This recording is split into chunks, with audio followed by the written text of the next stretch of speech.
V naše najstarejše mesto ste prišli iz Kamnika, kjer so zadnji zabeležki vinarstva bili datirani v 14. oziroma 13. stoletje. A drži?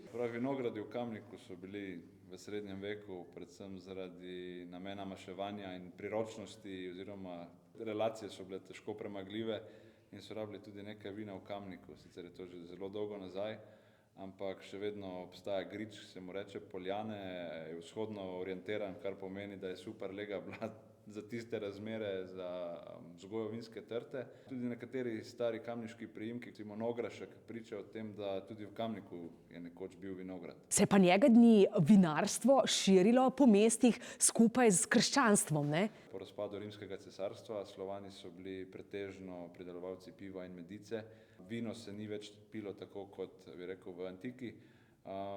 In je bilo krščanstvo zaslužno, da je ne samo pri nas, ampak po celotni Evropi širilo vzgojo vinske trte in pa uživanje vina.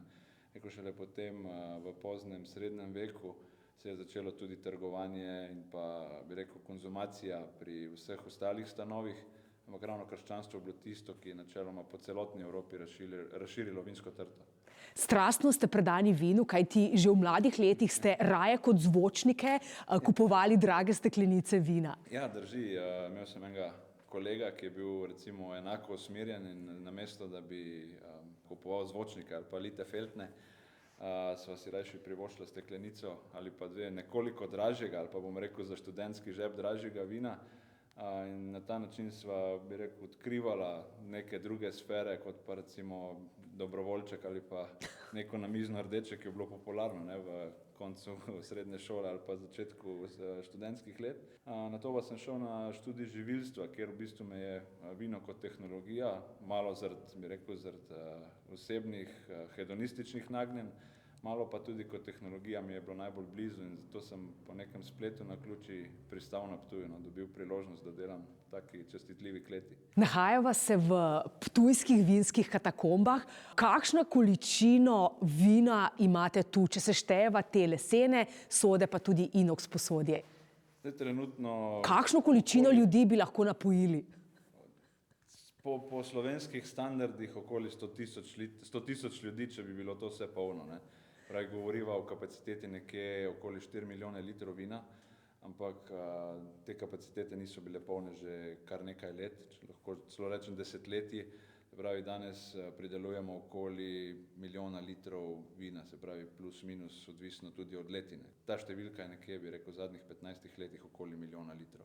Tisti manj znan podatek pa je, da se ptujska klet lahko pohvali tudi z najdaljšo tradicijo pridelovanja žganih pijač na Slovenskem. To je bila tudi najstarejša jugoslovanska žganjarna, tako da danes smo prišli do številk tam nekje okoli 250 tisoč litrov žganih pijač. Ampak spet, če se vrnem 20-30 let nazaj, je bila ta številka enaka kot pri vinu, se pravi krat 4.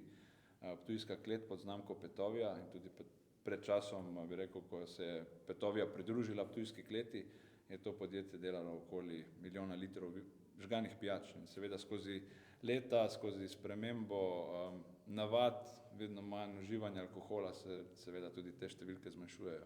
Maksimilijan, sedaj pa se nahajamo v sakralnem prostoru arhive. Ja, nekako je ta arhivska zbirka naša, bi rekel, po eni strani tudi nacionalna svetinja. Smo ponosni varuhi najstarejšega slovenskega arhivskega vina 1917, Zlata trta, ki se hrani v naših kleteh. Zato pravim, tudi nacionalnega pomena. Med drugim pa skoraj vsi letniki do današnjih dni v skupni količini okoli 150 tisoč steklenic. Radi rečete, da vstopamo v časovni stroj, ko zakorakamo v arhivo naše najstarejše kleti. Ja, z arhiviranjem vin je v bistvu namen tega ohranjanje vina, dobrega, odličnega vina za kasnejše rodove, za kasnejše generacije. Če se vrnemo takrat v predvojni čas, čas pred drugo svetovno vojno, so bili predvsem letniki od 1917 do 1944 v lasti družine Ornik. Poznamo Josefa Ornika in potem tudi njegovega sina Pavla Ornika, ki je bil do konca druge svetovne vojne lastnik te kleti. Oni so bili pridelovalci in trgovci, tako da nek del te njihovim vinom, se pravi nek del, pa tistim vinom, ki so jih oni kot trgovci začeli polagati v arhivo in so se ohranili v bistvu ravno zaradi tega, ker družina ni želela, da se ta vina oziroma da postanejo vojni plen in so dejansko en del arhive zazidali. Zato so vedeli samo določeni družinski člani in pa mislim, da eden ali dva kletarja. In šele ko je bomba, ki je padla neposredno v bližino te arhivske zbirke, odprla del arhive, seveda del steklenice uničil, del se je pa ohranil. In potem skozi desetletja povojnega časa in tudi skrbi z arhivo so se te steklenice ohranile do danes. In nekje v povprečju na 25 do 30 let vsako steklenico odpremo, dolijemo tistim manjkove steklenici oziroma, kot mu rečemo, delež za angele, ki skozi desetletja izhlapi skozi zamašek. Vsaka steklenica dobi nov plutovinast zamašek in jo spet potem položimo v ta naš časovni stroj za naslednje generacije. Plutovina je porozni material in prej slej prepari in bi to pomenilo izgubo vina, če ne bi za njo skrbeli. S tem ohranjate dolgoživost vina in hkrati dokazujete, da so štajerska vina lahko izjemno kvalitetna tudi po stoletjih dolgo. Rekel, naše drugo najstarejše vino, ki je zdaj staro 104 leta in še nekaj mesecev, muškatni silvanec 1921, oziroma to muškatni silvanec je staro slovensko ime za sorto Sauvignon, ki se je tudi v naši arhivi pojavila tam nekje do 70 let prejšnjega stoletja. In nekaj let nazaj pod okriljem Vinorodne Štajerske, se pravi združenja, katerega smo tudi član, smo v naši kleti priredili delavnico, masterclass na temo Sauvignona, se pravi ne samo naši Sauvignoni, ampak bi rekel iz celotne Štajerske Slovenije. Kot zadnje vino smo predstavili ravno ta letnik, 1921, takrat je bil na tem panelu prisoten tudi gospod Peter Moser, ki je urednik revije Falstaff in temu vinu kot prvemu v Sloveniji dodelil 100 točk, se pravi 100 od 100, kar po drugi strani ni samo lepo priznanje, ampak pa lepa nagrada, kajti nismo samo skrbniki tega vina, ga nismo pridelovali, je pa to lahko velik ponos za celotno Štajersko, ki priča o tem, kakšne lege so na Štajerskem, kakšna vina se dajo pridelovati na Štajerskem in kakšno v bistvu odgovornost imamo, da to vzdržujemo in nadaljujemo. Kakšne cene sploh dosega arhiva? Če recimo greva nekje 50 let nazaj v zgodovino, tam letnik 86 recimo, kar pomeni, da je letos 40 let staro vino, je nekje 60 €. Zelo odvisno tudi, bi rekel, od redkosti te arhive, pa koliko je stara. Kako ceno pa dosega silvanec, letnik 1921? Za nas je vreden ogromno, ne? Ampak mi smo tudi, pravi, arhivskih steklenic, ko je enega letnika manj kot 100, umaknemo iz prodaje. Ampak ko sem prišel na klet, imam še nekje daleč zadaj v spominu, da je bila ovrednotena ta steklenica na 54 000 €. Sicer po tej ceni se ne spomnim, da bi kadarkoli prodali. Smo pa eno od steklenic skupaj v sodelovanju z enim od lokalnih umetnikov, Srečkom Molkom, ki je izdelal šatuljo iz starih vinskih sodov, ki smo jih pred časom videli, je bila zlicitirana na dobrodelni dražbi v Dallasu, se pravi, ko je bil Mavs Ball, za $90 000. Kam je ta steklenica romala, kdo jo je porabil oziroma kje so jo porabili, mi ni znano, ampak ja, to je bila kar lepa cena, ki je šla v dobrodelne namene s pomočjo ene od teh arhiv. Kakšen je občutek, ko odpirate 100 let staro vino? Kar je zelo zanimivo, je zelo težko reči, da boš pa temu vinu rekel, ok, to je pa zdaj 100 let staro vino. Ker nimaš dosti različnih vin ali z različne regije ali z iste regije, ki bi jih lahko zdaj primerjal ali pa bi jih postavil bok temu dotičnemu vinu. In zato bolj gledaš, kakšno je, kako se odpira, kakšne atribute ima.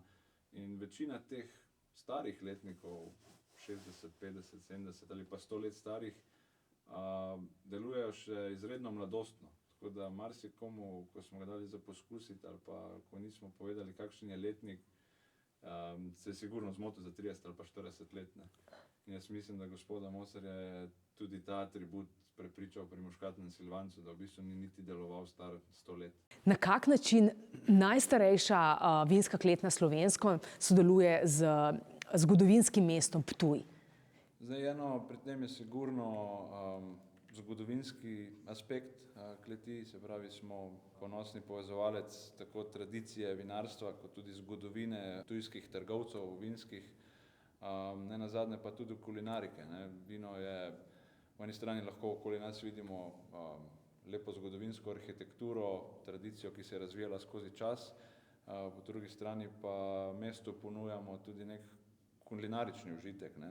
Recimo, če sklepam po sebi, kamorkoli grem, kamorkoli potujem, je hrana ena, bi rekel, ali pa hrana in pijača ena od tistih stvari, s katero se obremenjujem, ko bom nekam potoval, ne. So pa stare ptujske hiše njega dni menda imele rov napeljan v ptujsko vinsko podzemlje, ne? Načeloma na Ptuju skoraj ni hiše, stare hiše, ki ne bi imela kleti zdaj ali vinske ali ne. Tudi na naši drugi lokaciji, kjer danes v teh dneh pridelujemo vino, je bil prvi namen te kleti za skladišče, je bil v bistvu skladišče živil. Šele kasneje se je potem družina First odločila, da bo začela pridelovati vino in so te kleti začeli namenjati tudi vinu, ker ga delamo tudi danes. Ampak še vedno eni kleti, ker zorimo vina v manjši leseni posodi, tudi danes rečemo jabolčna klet, ker se je včasih imenovala jabolčna klet. V času ptujske gospode se je pa tem vinskim katakombam reklo kar vinograd pod zemljo, so rekli. Pa magazini, ne, oziroma magazin kot tak nakazuje na skladišče, ne. Zdaj se pravi, mi tudi nimamo točnega podatka, je bila to kot vinska klet za pridelavo vina, so dejansko tu pridelovali vino, ali je bila dejansko skladišče, se pravi za preprodajo, da so kupovali vino iz okoliških gričev, se pravi predvsem iz Haloz, srednjih Slovenskih goric, pa tudi nekaj iz Jeruzalema, in so v bistvu te kleti, te sodi okoli naju služili za shranjevanje vina. Kakšno vlogo ima naša najstarejša klet pri dvigovanju kulture, pitja in tudi pri ostalem dogajanju na Ptuju? Mi v bistvu živimo in tudi delamo v tej kleti, da to kulturo dvigamo, ne, in v bistvu vina ne promoviramo kot sredstvo za omamljanje, ampak kot gospodsko pijačo za lepe trenutke, v bistvu je vino obredna pijača, ne, zdaj načeloma, ali to govorimo v cerkvi, ali govorimo pri kosilu, pri večerji, ampak vedno vino nekako povezuje ljudi v nekem obredju, se pravi ali duhovnem ali pa prehranjevanja, ne, tako da mi, bi rekel, kot poslanci ene oziroma najstarejše vinske kleti v Sloveniji širimo ta duh naprej, ne, in si želimo, da bi tudi čim več ostalih ljudi to tako dojemalo. Verjetno si želite več festivalskega dogajanja, ne, na Ptuju, pa tudi bolj intenzivno povezovanje tudi z gostinci, ne, s tem živahnim dogajanjem v starem mestnem jedru. Težko bi se preveč pritoževal nad številom festivalov, dobro, niso zdaj izključno vinski, bi rekel, imamo več različnih festivalov, tako kot kulturnih, vinskih, kulinaričnih. In to povezovanje je na dnevni bazi, no, in mogoče v času festivalov še bistveno močnejše, no, kot nekdanji prebivalec Kamnika, kjer teh festivalov bistveno manj, jaz opazim ta preskok, ko sem prišel na Ptuj, nekdo, ki mogoče 30-40 let živi na Ptuju, nima niti občutka, da skoraj ni meseca v letu, ko na Ptuju ni vsaj enega festivala oziroma nekega dogajanja, ne. Tako pravimo, da imamo tudi na Ptuju 5 letnih časov, ne. Celo leto se neprestano nekaj dogaja, no. Bi rekel, teh poletnih festivalov Arsana, Poezije in vino, potem Martinovo, Novo leto, Fašenk, in se v bistvu že celo leto obrne, no. So te premori zelo kratki, tako da na Ptuju je kar nekaj dogajanja, no, če lahko primerjam z drugimi mesti. Kateri dve mestni atrakciji sta pa spregledani na Ptuju? Jaz v bistvu imam 3, ne, se pravi, eno je zagotovo dominikanski samostan, ki je zelo, bi rekel, zelo lep prostor za poroke, za različne večere, tudi sami v povezavi s Štajersko hišo kulinarike in dominikanskim samostanom prirejamo Martinovo večerjo. Je zelo lep kongresni center. Druga zadeva je sigurno Kurentova hiša, se pravi, Kurentovo obredje je zaščiteno z UNESCO-om. Nekako bi rekel, da Slovenci od zahoda pa do vzhoda živimo z likom kurenta, rekel na nek način, čeprav izhaja izključno iz Dravskega polja, in se marsikdo ne strinja, da se širi izven meja tega obroča, ampak bi rekel, da je za Slovence to mogoče nek pustni lik, ki ponazarja celo Slovenijo. Tako da nujno Kurentova hiša in pa, bi rekel, ena izmed zadnjih pridobitev mesta Zvonik. In to so 3 take točke, ki so nujno za pogledati, poleg seveda ostalih, ki so bolj poznane oziroma bolj obljubljene. A se na Ptuju počutite zapostavljeni napram zahodni Sloveniji, kar se tiče vinskega turizma? Mogoče malo zavistjo gledamo seveda na zahodni del Slovenije, ampak zato smo si kot Štajerska tudi malo sami krivi, ne, ker smo v določenem trenutku zaspali in je začel rasti zahodni del Slovenije, ampak s tistimi vinarji, ko so, bi rekel, stopali na trg 20-30 let nazaj in ko se spomnijo, kakšni veljavi je bila Štajerska v tistem času, so samo prosili, da bo en dan dosegli to, kar je Štajerska takrat predstavljala. Ne? Zdaj se pa slika malo obrnila, čeprav glede na trende in tudi, bi rekel, stil vina, ki je, bi rekel, za moderne čase bolj primeren, ki ga ljudje bolj iščejo, mislim, da se spet začenja trenutek Štajerske, če bomo le to znali pametno izkoristiti. Ne? Govorimo o lažjih, lahkotnih vinih z malenkost manj alkohola, govorim rajše od 11 do 12%, kot recimo 13-14%. To je tudi svetovno gledano en segment vina, ki počasi, ampak vztrajno še vedno raste, ne? Ker če govorimo o nekih težkih, bogatih vinih, ta segment je začel počasi padati. Generacija 20-letnikov pa prisegajo na brezalkoholno vino. Komaj da sem izdavila to.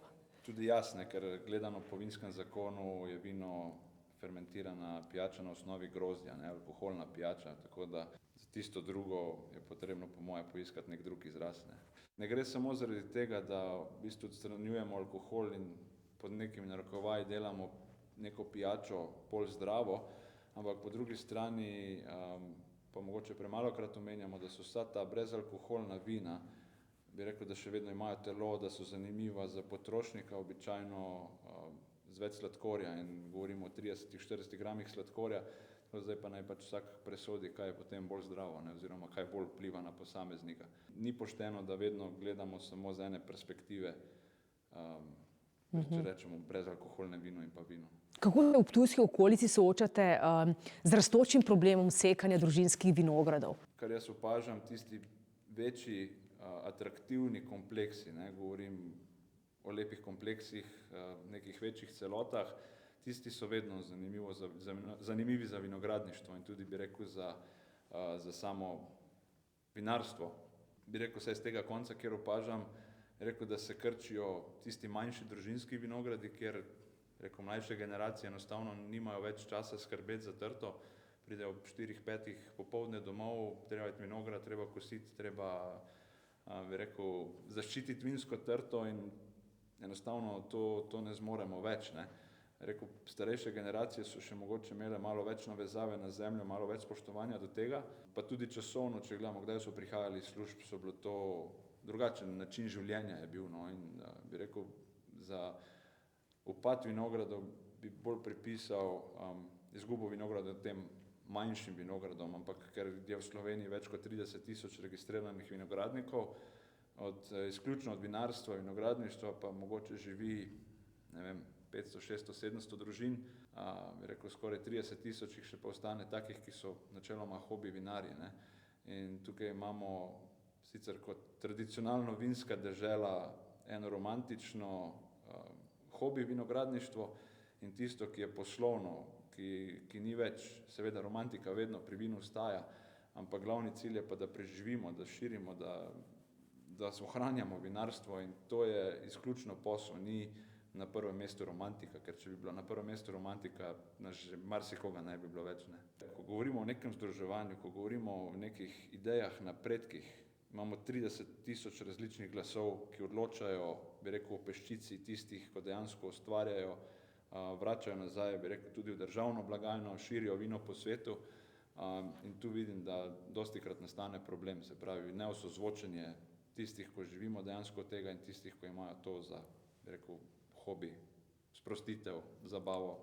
Kako kritični ste do vinskega turizma v Sloveniji? Kot celota, se pravi kot Slovenija, ne, tudi nekako smo razdeljeni na zahod pa na vzhod, pa ne zato, ker si tako želimo, ampak tudi stilsko in pa klimatsko gledano, tudi po sortah smo si dve različni regiji.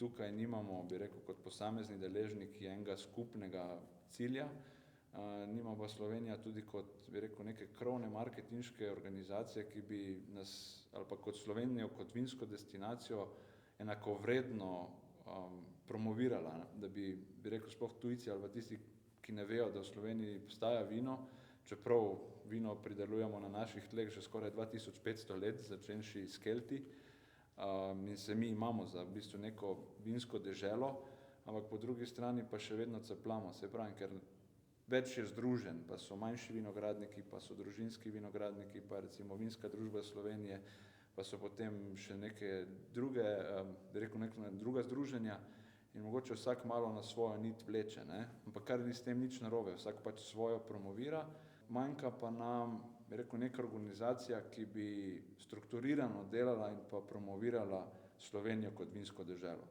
In ko rečete Francija, Italija, je takoj ok, ali pica ali pa vino. In ko greš v Šampanjo, ne greš gledati tja stavb, ampak greš piti šampanjec in tisto ti je prva stvar.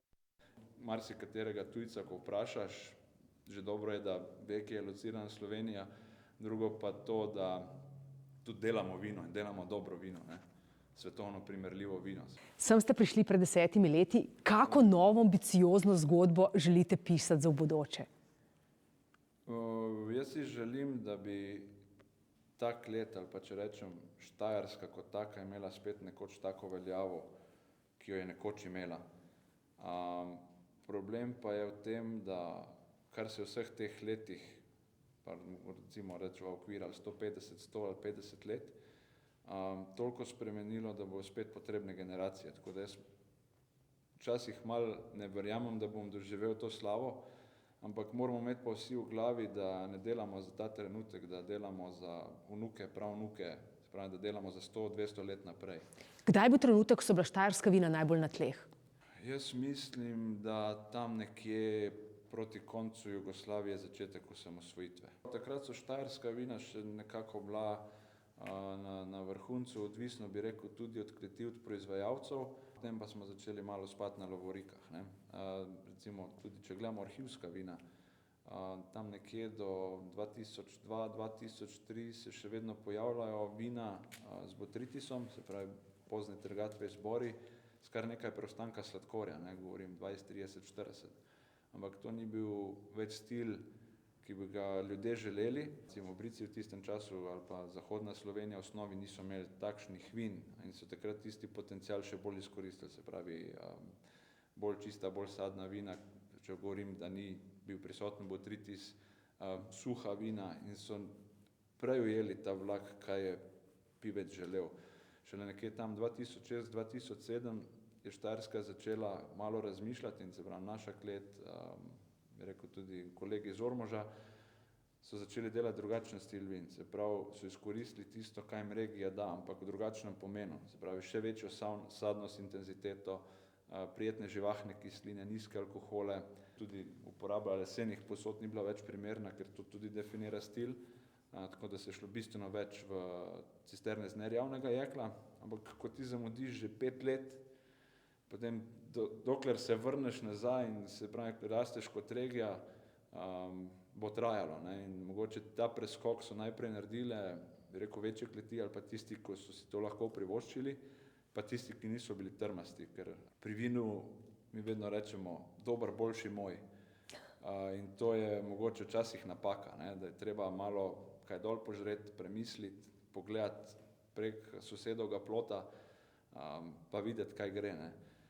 Ker prevečkrat smo trmasti in jaz mislim, da nas je to drago stalo tudi že v preteklosti.